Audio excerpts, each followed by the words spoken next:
front of me is OnePlus Ace 5 Ultra, and today I would like to show you how you can operate apps permissions. Begin by opening Settings and scrolling to hit Security and Privacy. Then scroll all the way down to hit Privacy Controls. Select Permission Manager and tap on any feature you want to manage. Then select one of those apps under one of those sections, Allowed or Not Allowed. I want to go with Booking.com, so I have to click on it and apply one of those options. Calendar access for this app, allow or don't allow.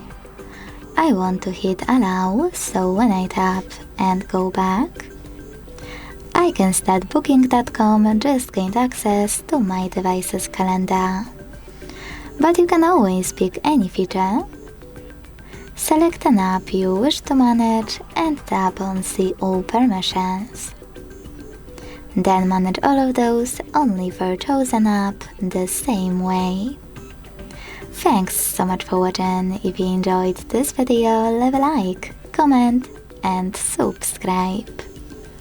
Bye!